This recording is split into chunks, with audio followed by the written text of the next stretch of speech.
koalisi Somad dan Anies didukung oleh Gilbert dan GPDI. Wah, marah lagi, kejang-kejangan lagi GPDI ya.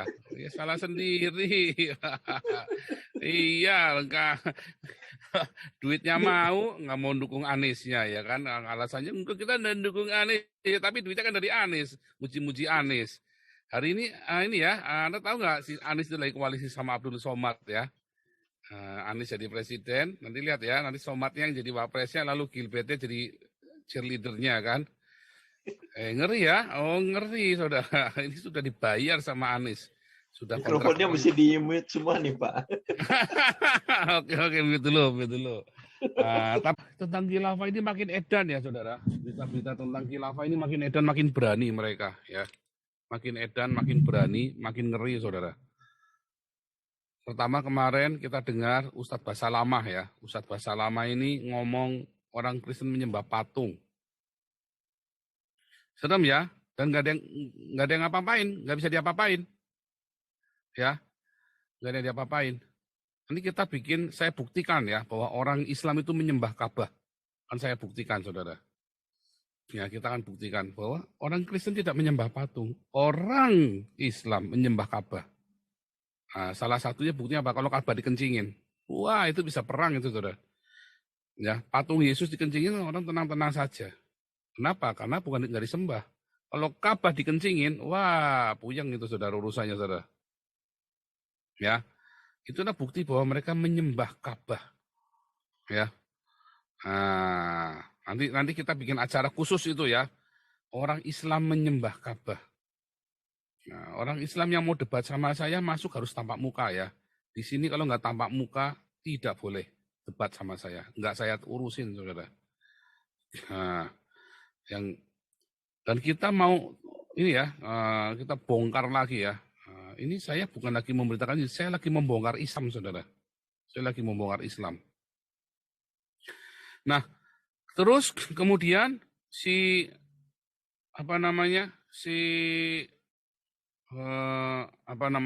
Ustadz Somad ini sedang diajak berkoalisi. Ya, Yusuf Kala mau jadi comblangnya untuk berkoalisi dengan Anies Baswedan. Saudara, banyak sekali 3 berita ini yang kemudian seharusnya membuat Anda itu terbuka matanya.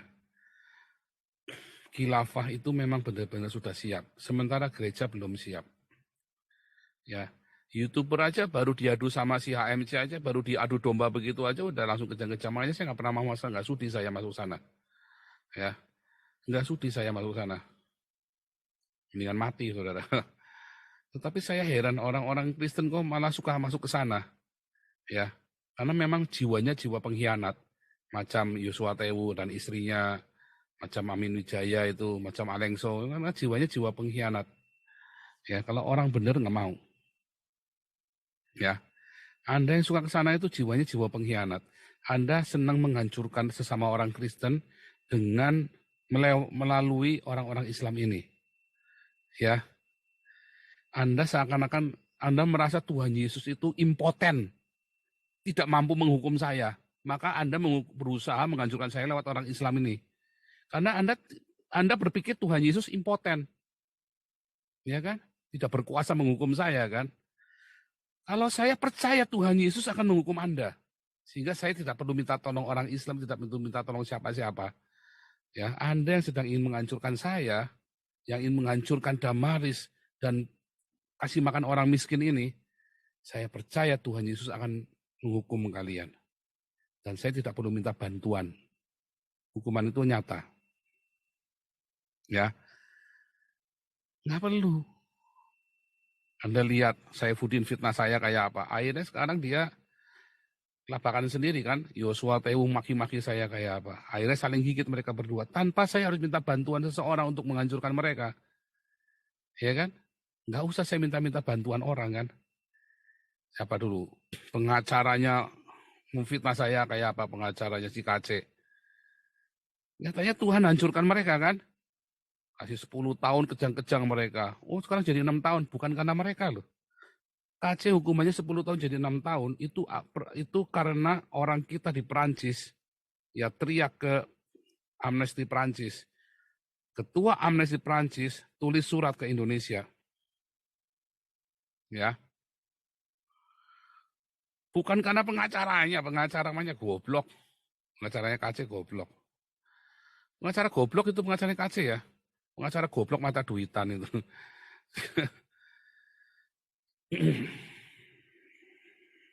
Nah, nggak usah kita, ya Anda semua di sini kan saksinya, ngelihat pembelaan Tuhan sama saya. Difitnah kayak apa? Apakah Damaris makin berkurang? Enggak ya, saldonya makin bertambah ya. Hari ini uang untuk tenda sudah 170 juta ya. 170 juta. Kita masih lobby Ibu Risma karena kita terhambat kemarin karena kita ngurusin ambulan sama ngurusin baksos ya. Ngurusin ambulan dan ngurusin baksos. Kita sudah jadi kemarin fotonya sebentar ya saya. Sebentar.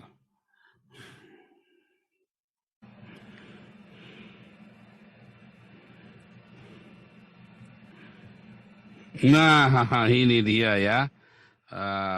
Klinik kita sudah jadi ya. Perizinan sudah keluar. Nah, tinggal nunggu dokter Ria dengan timnya, apoteker, suster, bidan itu ya. Wah, sudah siap nih. Kalau ceker babi sama kapal oleng mau berobat boleh ya, gratis di sini. Ya, ambulan 2 sudah disiapkan juga ya buat jemput. Boleh ya, Pak Ketua sama Bu Ketua boleh dong, kasihan.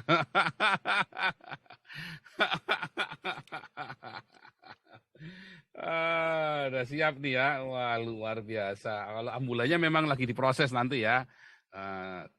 Sudah ready ininya ya, kita sudah bayar uang ininya, uang pemesanannya semua sudah ready, udah mau diambil, mau dibawa ke karoseri ya.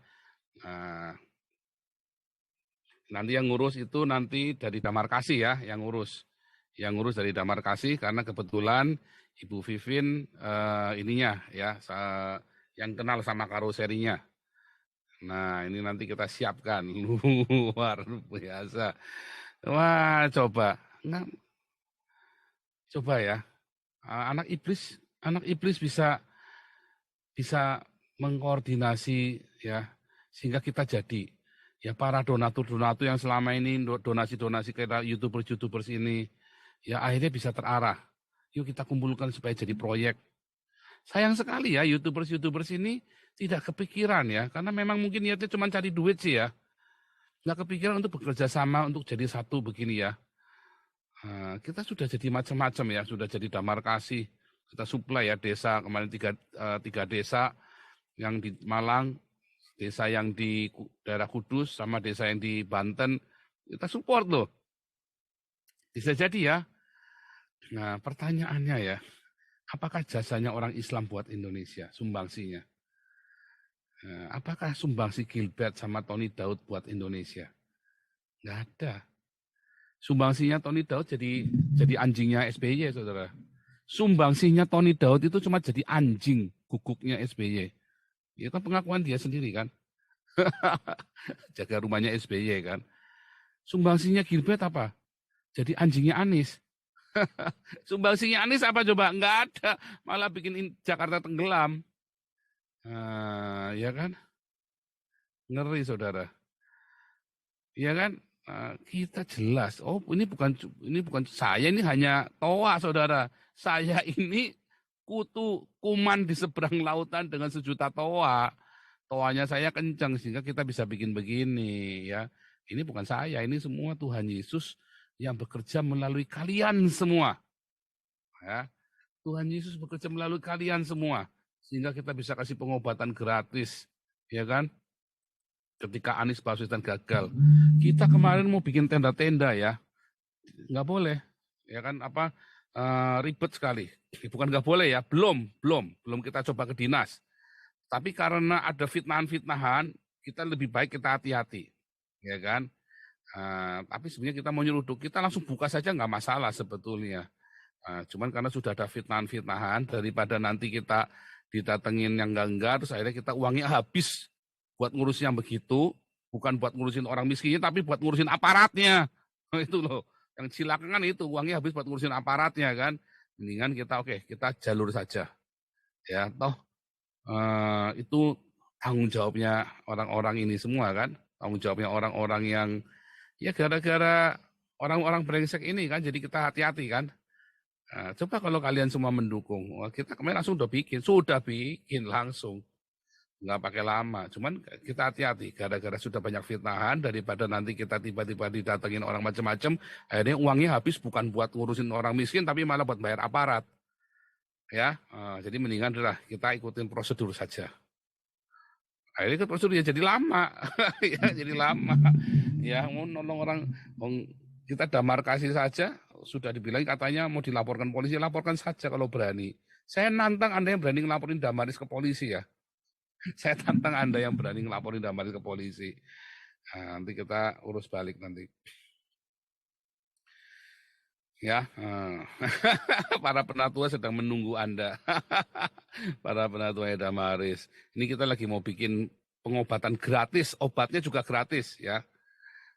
Jadi Anda yang sakit ya ke sini. Nanti dikasih obat dari sini gratis, ya. Karena kalau Anda tanya ke saya nggak punya uang, saudara. Uang saya sudah saya alokasikan untuk diakonia Damaris dan untuk diakonia yang lain. Karena saya kan sudah punya pos diakonia sendiri. Anda kalau tanya saya minta uang ya saya nggak ada duit, ya. Kita semua juga hati-hati. Kalau minta uang nggak bakal saya kasih kalau Anda minta uang sama saya. Percaya deh. Nah, kalau Anda minta sembako, minta beras, ya itu nanti biar Damaris yang kirim. Ya kan, tapi kalau Anda minta beras 1 ton mau dijual lagi ya enggak boleh. Wah, kita sudah jadi ya. Ngeri saudara, nggak main-main kita. Nggak basa-basi saudara. Ya, kita lanjut lagi ya. Di YouTube-nya nih. Mudah-mudahan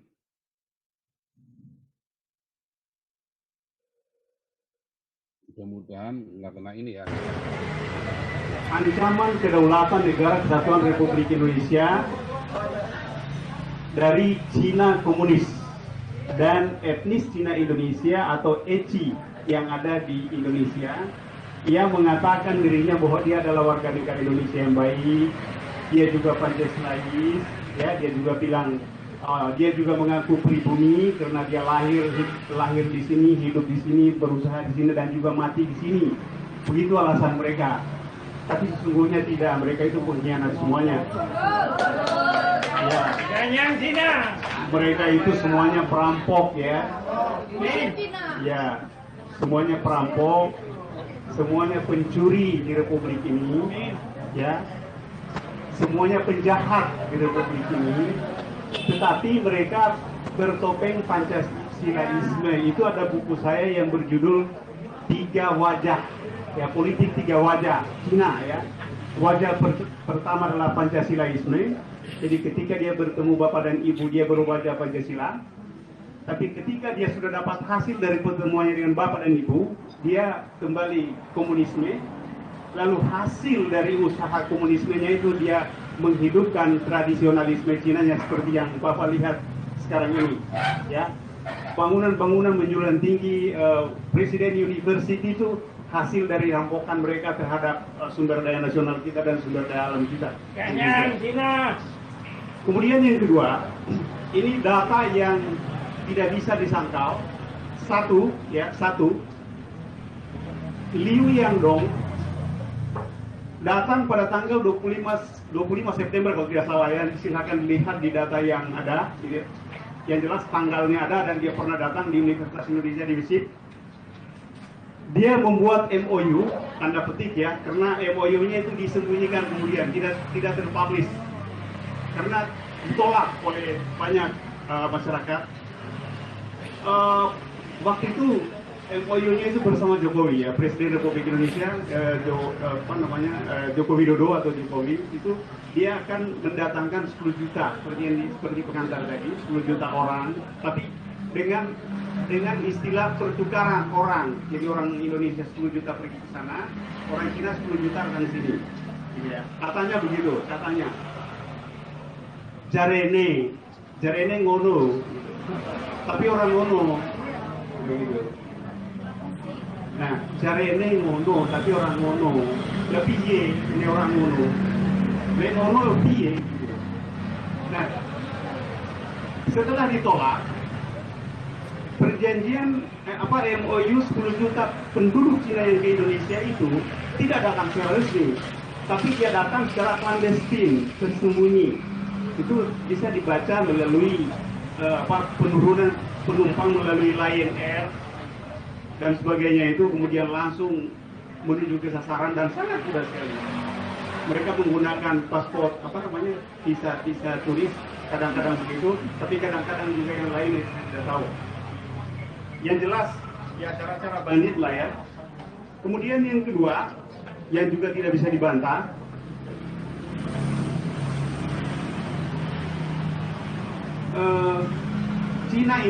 Cina komunis dan ECI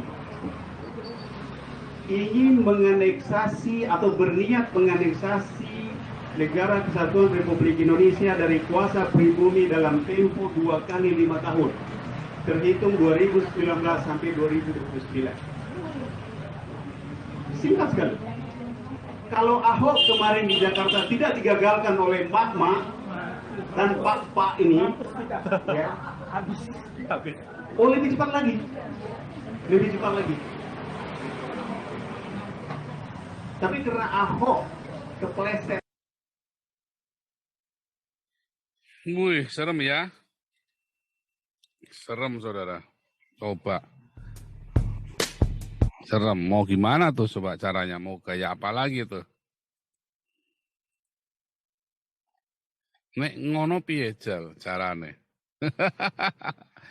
Ya ganyang Cina. Tiba-tiba RRC-nya nagih utang ya. Bayar utangmu. Mampus itu. Dia itu ya. Istrinya bisa jadi budak itu di Cina itu. Oh di Cina boleh ya. Boleh, mau jadi kenapa? Kamu utang tidak bisa membayar, bisa jadi budak kamu. Tapi RRC tidak pernah begitu baik hati ya. Orang-orang RRC coba ya, negara-negara Afrika itu yang tidak bisa bayar utang, termasuk Pakistan ya. Pakistan kan gagal bayar utang. Kasih termin panjang loh. Ya. Direstrukturisasi utangnya loh sama Cina. Apakah terus dijajah sama Cina? Enggak loh. Cina tidak punya sejarah menjajah. Selama ribuan tahun RRC itu orang-orang Cina itu ada.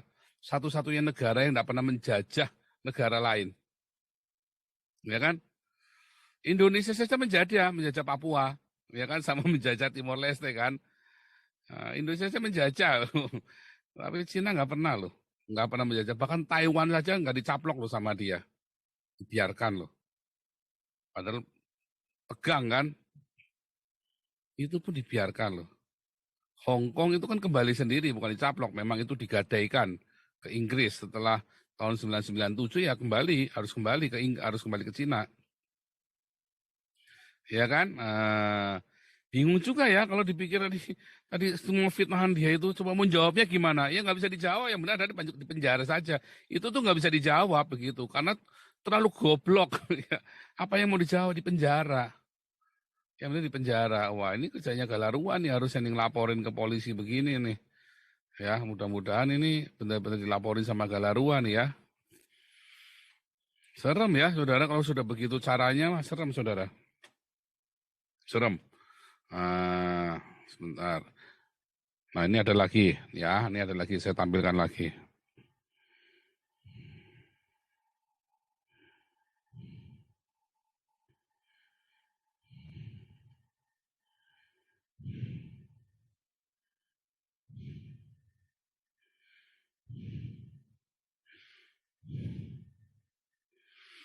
Ya, di depan Anies Baswedan dan Yusuf Kala, UAS konak politik. Ya, ini baru kemarin. Ini artinya ya, bukan cuma itu, nanti baca sendiri ya judulnya itu ya. Nanti di berita yang lain ya, nanti Anda baca sendiri semua ya. Mereka ini sedang mulai bersatu. Karena sudah nggak ada Sirisik, maka kekuatan mereka sama si Somat. Ya, karena sudah nggak ada Risik, kekuatan mereka sama Somat. Ya, dan Anies dengan liciknya juga menggalang dari orang-orang Kristen. Dan Gilbertnya mau mendukung sama si GPDI. Anda bayangkan kalau pemimpin-pemimpin gereja Anda sudah mendukung khilafah, Bizantin jatuh karena gereja berkhianat, karena pemimpin gereja yang berkhianat, ya. Yang ngasih jalannya, ngasih tahu jalannya, termasuk Makedonia Timur, itu yang berkhianat kan. Makedonia Timur kan yang lautnya dipakai buat nyerang kan, lautnya dipakai buat nyerang Bizantin, ya, dikasih lewat sama orang Makedonia Timur, ya kan, dipakai apa namanya hutannya dipakai lewat buat nyebrangin kapalnya itu loh, buat nyebrangin kapalnya lewat hutan itu ditarik, diizinkan oleh orang-orang Makedonia buat nyerang Bizantin. Padahal mereka sama-sama Kristen.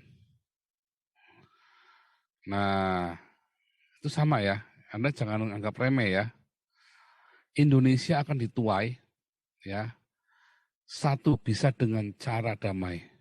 Tetapi bisa dengan berdarah-darah. Mengapa? Karena akan ada aniaya. Tetapi dari kemenangan khilafah ini justru akan membuat Indonesia tersadar betapa biadabnya Islam.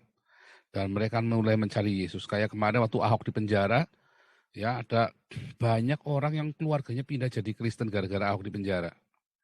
Karena mereka melihat ternyata agama itu bisa dipakai untuk mempermainkan hidup manusia. Mereka langsung jadi Kristen. Anda tahu berapa banyak lagi akan bertobat kalau Indonesia jadi khilafah? Mungkin cara yang baik ya untuk mempertobatkan Indonesia adalah dengan jadi khilafah dulu, saudara. Ini perang kan? Kalau sudah perang ini banyak orang kecewa kan dengan Islam kan? Di negara manapun, begitu sudah jadi khilafah pasti perang. Anda lihat yang ada di Syria, tiba-tiba ada konvoi ribuan orang Kristen ya. Setelah perang, saudara. Ada revival di Syria ya. Setelah perang ada revival. Makanya Elon Musk nggak mau. Saya yakin Elon Musk sudah dengar isu tentang perang ini, saudara. Tentang khilafah ini, sudah di ujung tanduk. Apakah khilafah bisa menang? Oh bisa. Bisa. Karena gereja berkhianat, saudara. Pemimpin gereja berkhianat, mengkhianati jemaatnya. Kenapa terima uang? Ya kan? Terima uang dibayar sama Anies kan? Di depan mata kita semua kan? Ketika saya teriak, mereka bukannya merespon dan minta ampun pada Tuhan Yesus atas dosa mereka, malah nantang. Nah, saya bilang, oh terkutuk nanti kamu. Oh itu kan terjadi, nggak main-main ya. Itu gereja-gereja berkhianat ya. GPDI itu kan, si John B. All itu kan bertindak atas nama GPDI kan dia. Kalau dia bertindak atas nama pribadi itu beda. Dia bertindak atas nama pribadi. Ada 1000 gereja di bawah saya. Dia bilang begitu ya. Hati-hati loh. Ya, di belakang Anies ini Yusuf Kala. Ya, dalangnya kerusuhan Poso dan kerusuhan Ambon. Yusuf Kala ini yang membakar gereja-gereja di Makassar. Teriak-teriak Allahu Akbar, bakar gereja. Dulu pernah kita bahas di sini kan. Dan dia tidak dihukum. Dan sampai sekarang dia masih ingin mendirikan khilafah. Nah, itu enggak main-main. Ya. Serem, saudara. Serem. Masalahnya, gerejanya seneng. Pendetanya seneng. Ya sama. Ya. Orang-orang Kristen ini yang pecinta Trinitas Oneness, yang suka gegeran Trinitas Oneness ini, mereka seneng, saudara. Makanya mereka bisa merapat ke orang Islam, yang penting musuhku hancur. Mereka tidak percaya bahwa Yesus berkuasa. Ya kan? Kayak kemarin siapa tuh Abdul itu ya, yang mau mengajukan saya, kan gabung juga sama orang Islam itu kan. Gabung sama orang Islam, yang penting saya hancur, kan goblok kan. Ya kan? Bahkan mau mengajukan semua proyek-proyeknya Damaris. Ya Anda laporkan ke polisi saja kalau berani. Makanya kan saya heran kan. Kenapa yang Anda serang, ya Anda kebencian Anda ke saya, tapi nyerangnya ke Damaris. Dan Anda tapi nggak berani ngelaporin Damar ke polisi. Nah, kan heran kan? Itu kan heran saya. Artinya apa? Anda semua pecundang. Nggak punya titik. Dan Anda sedang berusaha menghancurkan negaramu sendiri.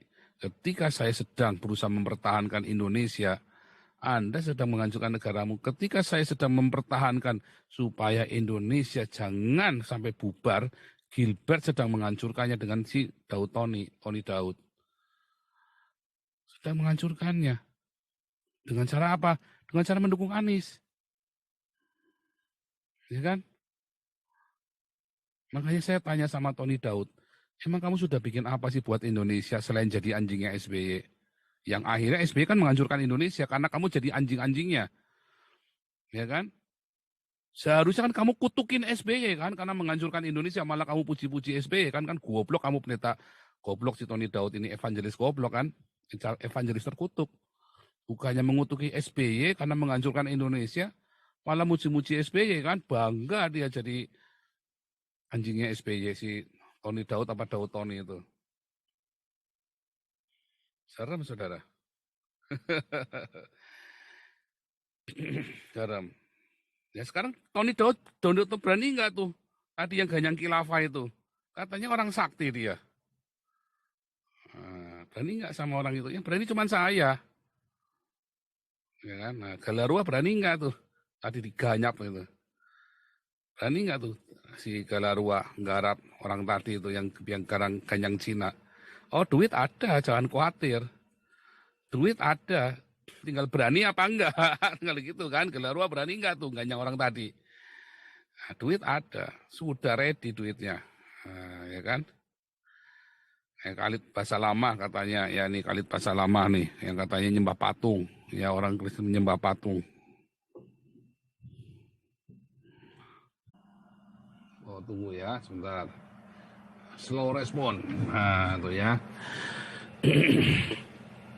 Sebut orang Kristen bukan sembah Allah atau Nabi Isa. Ustadz Khalid Basalamah, mereka menyembah patung. Berani enggak nih ya, kalau ruang laporin ke polisi nih ya. Sementara KC masuk gara-gara ngomong si Muhammad dikerumuni sama jin. Ya kan, masuk penjara gara-gara itu kan KC kan, gara-gara statement itu kan. Saya bilang Muhammad cabul, parameternya jelas. Ngacengan kan, sesat, parameternya jelas. Di surga ada kawin mengawinkan, itu jelas sesat. Itu Tuhan Yesus bilang sesat kok. Kalau yang bilang di surga ada kawin mengawinkan, itu jelas sesat kata Tuhan Yesus. Muhammad ngacengan, jelas, cabul. Jelas ada dasarnya. Nah ini bagaimana nih? Bisa masuk penjara enggak? Saya bukan masalah penjaranya, masalahnya apakah hukum di Indonesia bisa menjamah orang seperti ini? Bisa enggak? Karena nggak ada yang laporin. Ya kan? Nggak ada yang laporin. Balik lagi tadi ya. Balik lagi, karena nggak ada yang laporin. Lalu bagaimana dengan ini? Ya kan? Ganyang Cina. Ini udah lama ya video ini ya, tapi nggak ada yang laporin. Ya kan? Nggak berani semua ngelaporin. Saya berharap Galarua berani ya. Jangan berhenti, berani harus maju. Uang ada, jangan bilang nggak ada uangnya, ada uangnya. Ready, mau berapa, intinya uang mau berapa. Ya kan?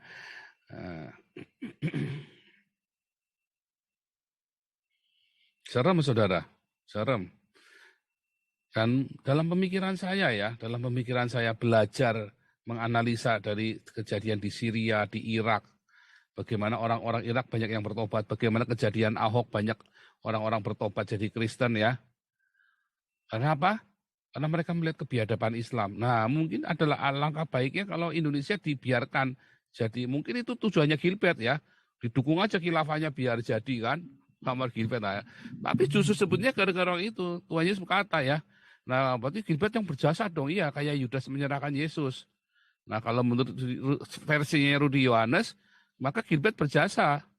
Gilbert lah yang menyebabkan Indonesia jadi khilafah, sehingga kalau Indonesia jadi khilafah jadi bubar, lalu banyak orang Kristen nanti. Banyak orang Islam jadi Kristen, berarti Gilbert berjasa.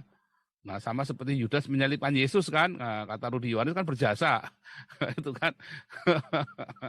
Jadi orang nanti yang menjadikan khilafah itu berjasa, karena nanti gara-gara khilafah banyak orang bertobat loh. Nah, memang kalau dianalisa dari pengalaman negara-negara lain, ketika jadi Islam, nah, maka kan nyata kebejatan kebiadaban orang Islam sehingga memang banyak yang jadi Kristen akhirnya. Ada kenyataannya kan seperti itu kan. Nah, Anda yang mau debat sama saya, masuk Zoom, harus tampal muka ya. Kodenya kita selalu sama ya. Tidak pernah berubah tiap hari. 851 7772 4. Zaman ingat nggak? Kahar Musakar ya. Sahabat baiknya Soekarno aja, dia tanda tangan dihukum mati ya. Ya, Kahar Musakar itu langsung dieksekusi Pak di lapangan di. Nangis, Soekarno nangis tuh waktu mengeksekusi ya kan. Nah, diceritain kan menangis ya. Iya. Waktu Kahar Musakar mengeksekusi juga Kahar berjuang Musakar juga itu. melawan Belanda, tetapi dia dieksekusi juga. Iya, karena ingin mendirikan Islam kan. Ya, kemudian juga ya kita lihat operasi Pagar Betis di Jawa Barat dan Jawa Tengah sebagian. Itu juga akhirnya ya itu di situ saya sebagai seorang jenderal saya mengakui kehebatan Jenderal Ahmad Yani almarhum ya, yang betul-betul nasionalis. Tapi apa yang terjadi Pak? Ahmad Yani sendiri kan jadi korban ketika era G30S G30S itu, entah siapa yang, entah karena memang itu Amerika tidak suka dengan dia gitu kan, karena memang di belakangnya ini kan tetap ada kekuatan yang satu itu Pak, shadow power itu Pak, bukan Amerika sebagai negara tetapi shadow power yang di belakang Amerika ini gitu Pak. Yang ininya stakeholder utama dari ya kan. Ya, stakeholder utama Amerika, bukan Amerika sebagai negara gitu. Tapi kalau orang bahasa sekarang itu sebut mereka itu sebagai globalis atau apalah gitu ya. Tapi ya ini shadow power ini ya yang akhirnya menghabisi 6 pahlawan revolusi itu yang sebenarnya itu mencegah Indonesia untuk menjadi negara khilafah pada waktu itu gitu. Menurut Gus Dur juga bukan PKI loh ya. Ini saya ada videonya ya. Menurut Gus Dur itu juga bukan PKI loh yang menghabisi itu ya. Sebentar ya. Yeah, I think the army then quote unquote prepared the nation against communism by blaming the communists on everything, for everything, and because of that, then you see, at least 500,000 people were killed because you see, NU people and many other people beside NU then thought that they were the culprits of the so-called attempted coup d'etat. But actually, like what said by Van Dake, that it was all misinterpretation of things. Well, we have to be honest to history. I began by, you see, seeing that many people in Indonesia became Christians. And in my examinations, I found out that they were so because their families were killed or were the victims of actions by the Muslim movements. So because of this, then we have to acknowledge thoroughly that if we did a wrong thing, then we have to apologize for it. This is what I was taught since my childhood. This is the misconception of of banning communism. See, is very, very great here. They were angry when I said that we should forget about that. We should change that into, for example, differentiating between ideology and institutions. So if they ban the PKI, it's all they can do, and it's up to them.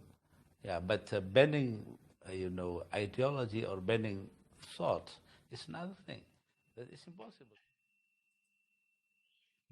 Oke, tadi ada 2 hal ya. Ada 3.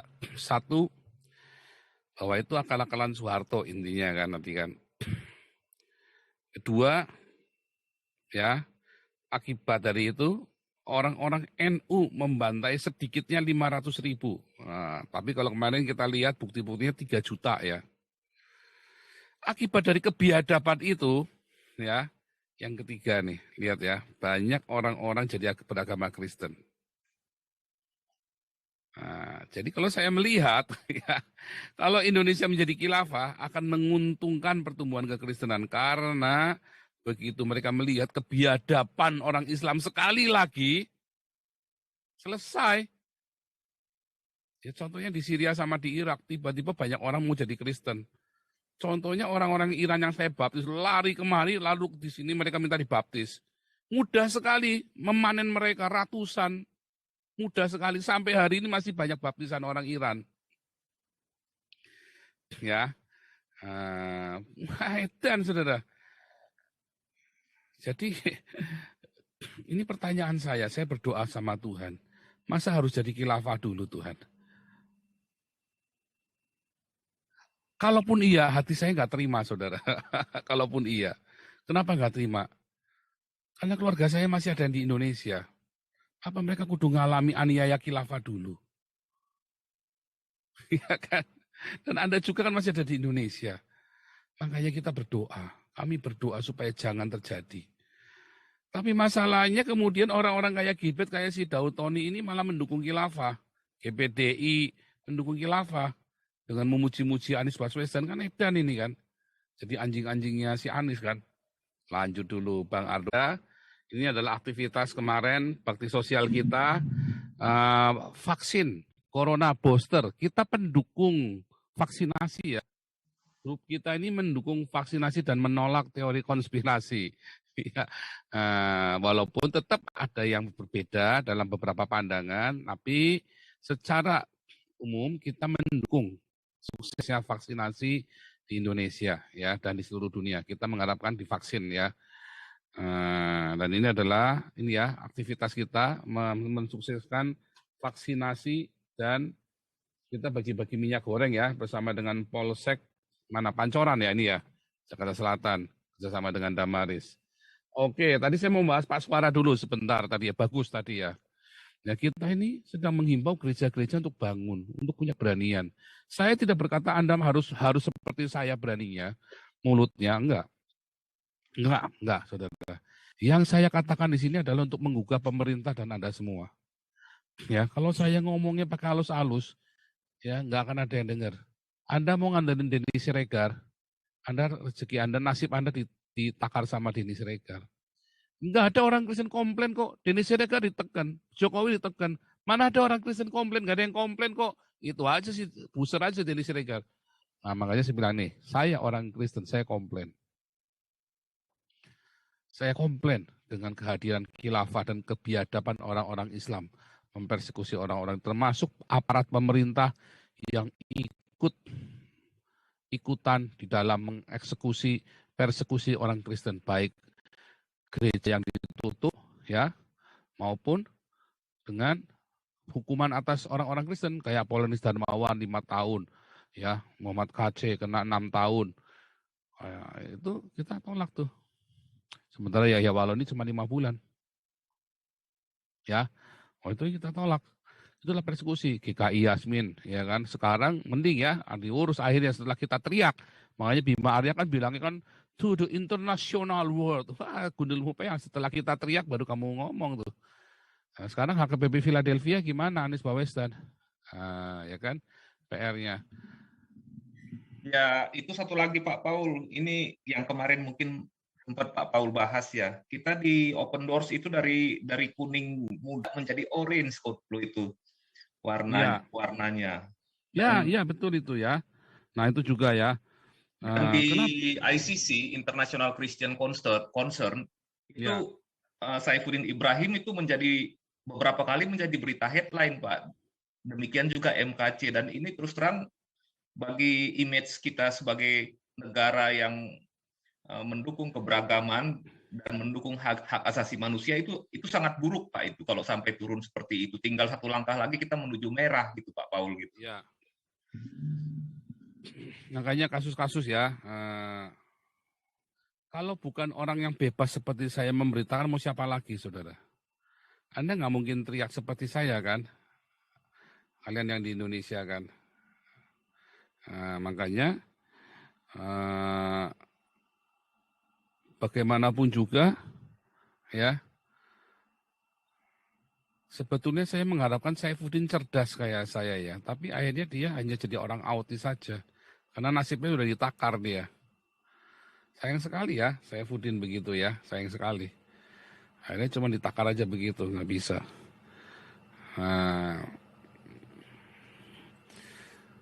Apalagi dengan kasus-kasus keuangan ya, karena itulah makanya jangan, masalah uang itu hati-hati ya, harus terbuka. Jangan akhirnya maling salah, akhirnya malah dia nyerang kita sendiri, akhirnya si Saifuddinnya kan. Seharusnya Saifuddin membantu kita seperti ini, dia di Amerika sama seperti kita ya. Kita memobilisasi orang-orang kita yang ada di Eropa ya untuk bisa deal ya kan ke Open Doors. Kayak kemarin kita datangkan lawyernya Open Doors kan, si Horst itu kan kemarin Open Doors Jerman, kita datangkan lawyernya. Nah, itu membantu kita tuh. Ya nanti kita kita sudah janjian lagi ya dengan Horst ya. Kita akan live lagi dengan Open Doors dan dia nanti akan ajak temannya. Kita kemarin udah janjian sama si Horst dan dia juga lagi mau promosiin biografinya dia ya, biografinya dia Open Doors ya, perjuangan dia melawan kelumpuhan. Dia lumpuh ya, si Horst ini lumpuh. Itu lawyer saya, dia si Horst ini hebat ya itu ya, itu lawyer hebat itu. Semua kasus-kasusnya dia itu tembus semua itu ya. Oke ya. Tapi terakhir ini saya lihat Pak Saifuddin juga sudah nggak pernah menyerang pastor lagi, saya lihat. Udah nggak pernah. Jadi kemarin saya dapat informasi banyak yang negur dia, banyak yang menegur, jangan. Makanya saya bilang saya menyayang, oke sekarang harusnya Saifuddin berkoordinasi, ya kan. Oke di Amerika mau bikin apa, kita di sini bikin apa, harus sama, selaras. Itu. Nah, artinya saya sih lebih ini ya Pak ya, lebih menyerukan untuk pihak Pak Saifuddin maupun Pak Paul juga ya ada rekonsiliasi untuk ini ya, untuk memperjuangkan bisa kalau di blok. Kalau di blok ininya, kalau handphonenya di blok ya nggak bisa rekonsiliasi. Iya untuk ini, untuk menyuarakan ini ketidakadilan ini. Kebetulan trennya sekarang anginnya lagi bagus Pak, mumpung lagi Pak Jokowi ini yang menjadi pemimpin negara. Tetapi kalau kita misalkan nanti kepemimpinan berubah di tahun 2024, nah ini kita sangat berbahaya Pak, apalagi khilafah yang berkuasa, karena mereka itu sangat yakin Pak untuk menang. Kenapa? Karena calon akan ada 3. Jadi perkiraannya 3 kelompok calon dan mereka akan menang. Udah seperti itu Pak, tulisan hitung-hitungannya mereka udah matang. Jadi jangan main-main dengan kondisi yang ada. Jadi ya kita harus tetap berjuang Pak Paul gitu. Bukan untuk apa-apa sih, bukan untuk orang Kristen, tapi untuk bangsa ini ke depannya gitu, untuk persamaan kita ke depannya sebagai suatu bangsa Indonesia.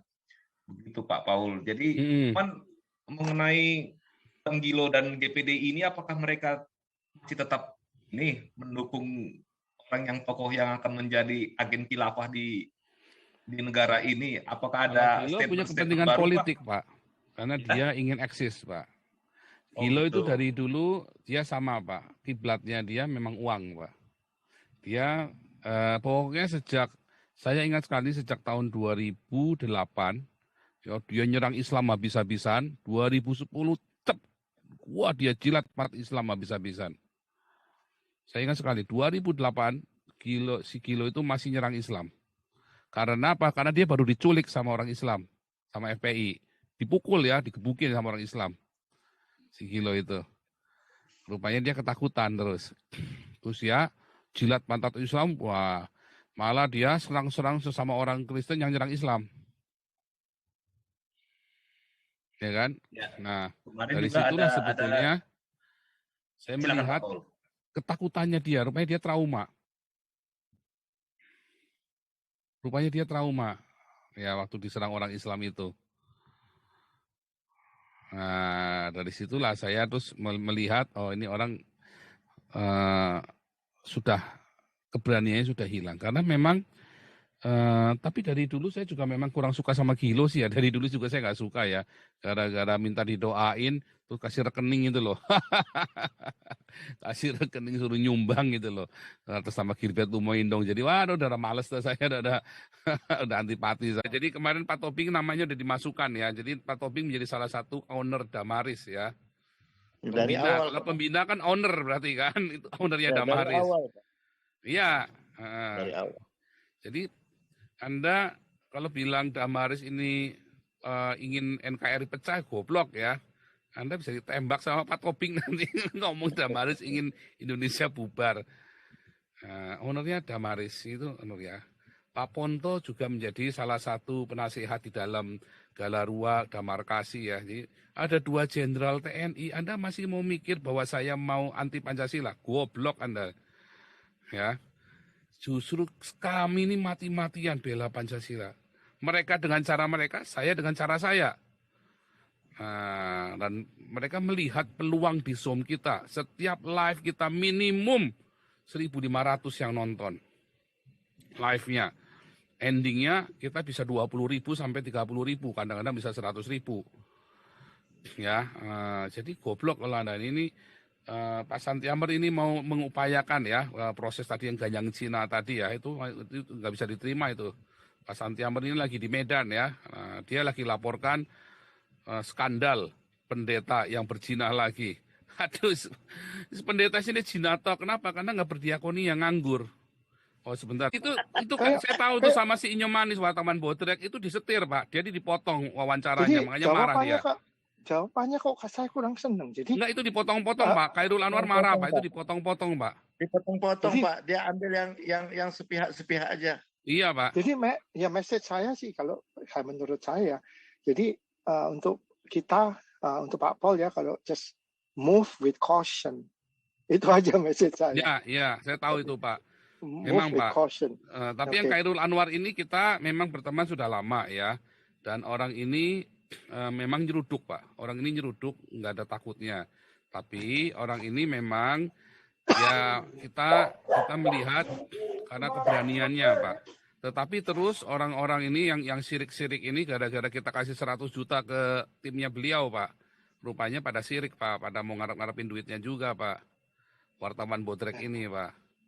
Ya, ini Pak Putih sudah survei loh Pak. Putih ini sudah survei ke sana ke Malang ya, 5 orang kita kirim Pak buat ngecek sendiri Pak. Makanya masa nggak percaya sama Jenderal Tobing ya kan? Makanya saya heran. Lebih percaya sama wartawan Bodrek, apa percaya sama Jenderal Tobing dengan Pak Putih, dengan Ibu Vivi, dengan Pak Alex, dengan Pak Santiamer. 5 orang kita kirim bukan langsung Pak. Enggak, ya saya cuma surprise saja respon dia kok begini nih orang. Itu dipotong Pak, makanya saya waktu saya komplain kok jadi begini Pak. Waduh dia bilang waduh udah speechless sudah. Oh, jadi potong. Terus kedua Pak ya, mengenai ini apa namanya ada pendeta Heritan something ketemu pendeta Pariaji di neraka bla bla bla. Itu saya tadi dengar ini dari pembelaan dari. Oh itu pasien sakit jiwa itu Pak Heri itu. Iya itu. Terus ada pembelaan dari Daud Tony. Ya kan dibela habis-habisan sama Pak Tony. Terus saya pikir lagi, emang pendeta itu suci garansi kalau Pariaji itu enggak. Ya katanya kan jemaahnya gede, terus apa namanya mujizatnya banyak, gini-gini. Ya tapi di depan orang mujizat banyak, di belakang pintu main cewek atau main apa? Siapa yang tahu, bener nggak? Nggak ada yang bisa ngomong. Jadi si Daud Tony itu pembelaannya wah besar-besaran. Gue pikir lu tahu apa? Lu tahu di depannya aja kan. Jadi ini banyak yang munafik juga ini orang-orang ini pusing gua. Nah terus tadi itu ya apa namanya yang nyebut orang Kristen menyembah patung. Ya saya pernah ke Vatikan Pak ya 2 kali. Lu kalian lihat ya di Vatikan itu isinya patung.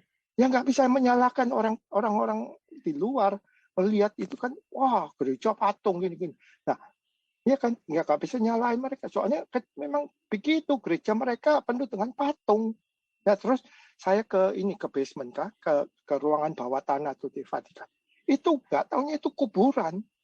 Waduh orang-orang ini kuburan yang terbaru yaitu John Paul itu kuburan ngasih bunga ngasih prayer.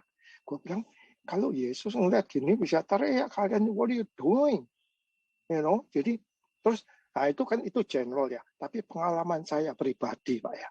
Saya punya sepupu menikah, terus saya diminta tolong untuk video sama foto-foto. Ya oke lah, saya bantu.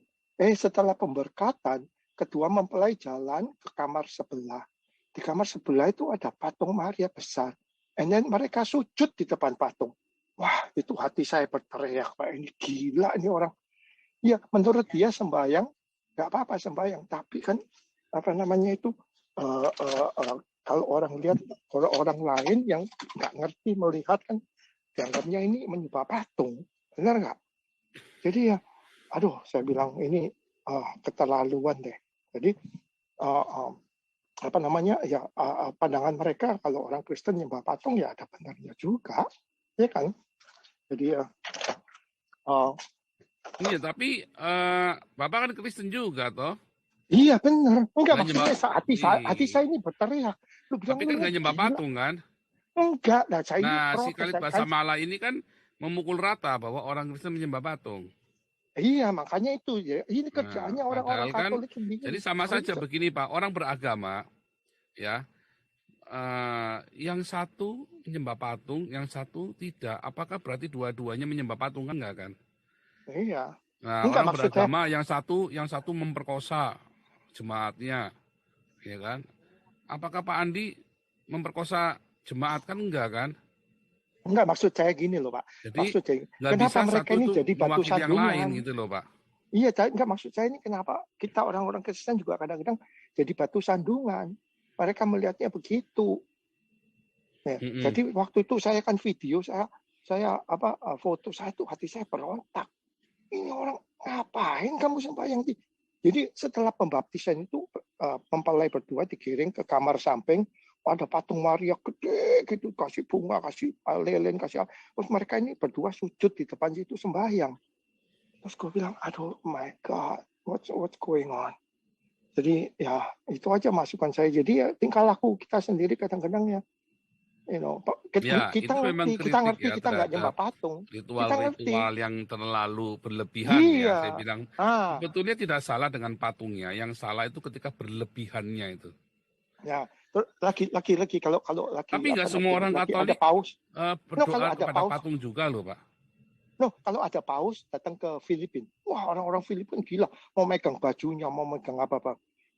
Kalau Tuhan yang di atas Yesus lihat ini, itu kan orang biasa. Kalau kamu kok begitu, jadi Tuhan sendiri nangis melihat tingkah laku orang-orang ini, ya kan Pak?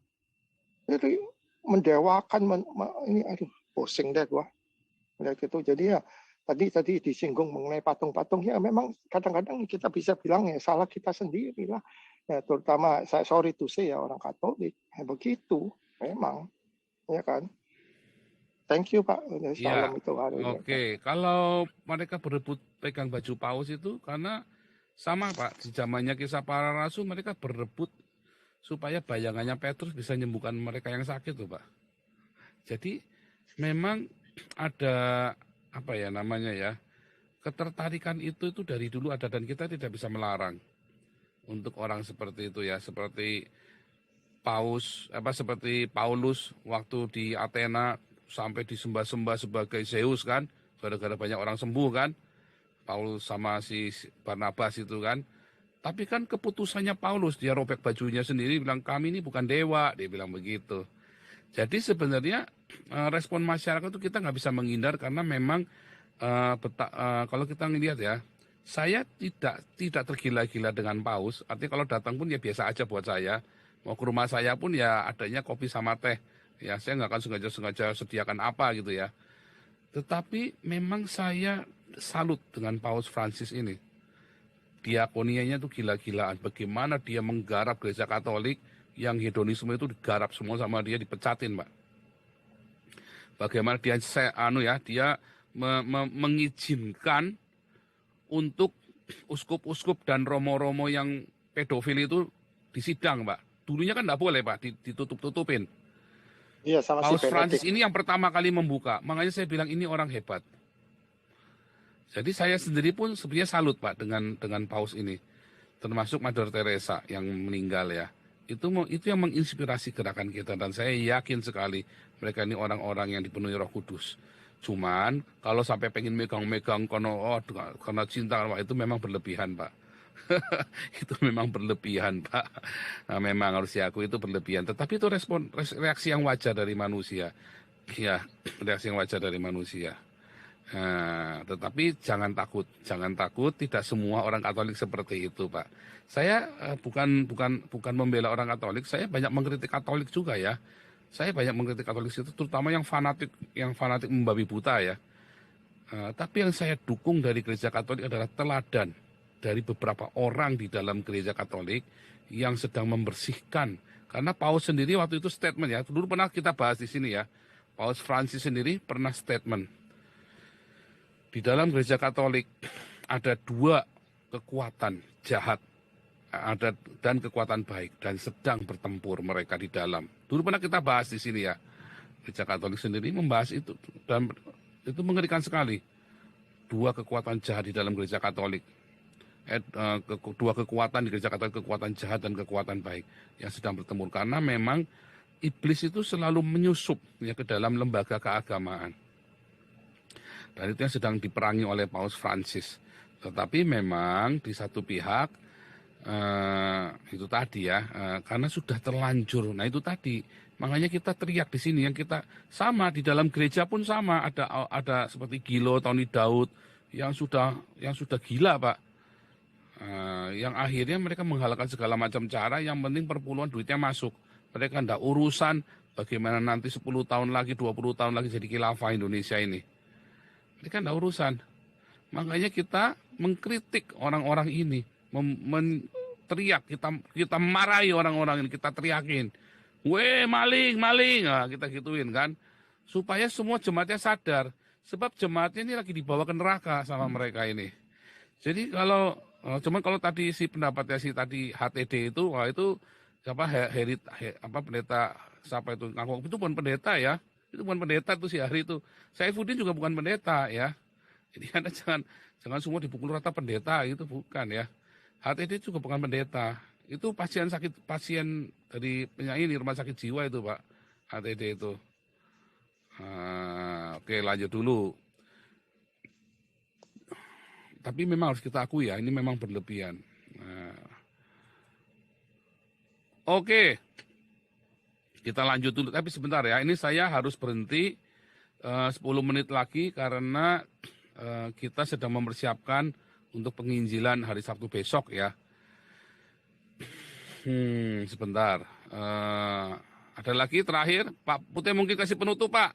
Ini udah lama nih kita nggak dengar ceramahnya Pak Putih nih. Waduh Pak, jangan gitu dong. Oke. Pak, bisa nggak Pak Senin besok kita mulai lagi konsultasi hukumnya, ada lawyer Pak. Ini banyak yang nanya ke saya. Ternyata sangat dibutuhkan konsultasi hukum ini Pak. Tapi kita gini ya, saya sedih sekali ya. Semua lawyer-lawyer yang gabung sama kita akhirnya dibutuhnya duit ya. Anda pikir duit yang di dalam Damaris ini bisa Anda ambil seenaknya sendiri? Nggak bisa ya. Yang di Galarua nggak bisa. Pak Putih saja nggak bisa. Makanya Pak Putih nombok terus. Saudara tahu kenapa Pak Santiamer kemarin mutung ya, disuruh-suruh, saudara, sampai istrinya marah, saudara, duitnya keluar terus. Enggak ya, bercanda. Tapi memang mereka nombok terus, saudara. Ini nombok terus sampai akhirnya dari tim Penatua ini Pak Suara juga ngomong udah butuhnya berapa dibajetin supaya dikasih uang jalan.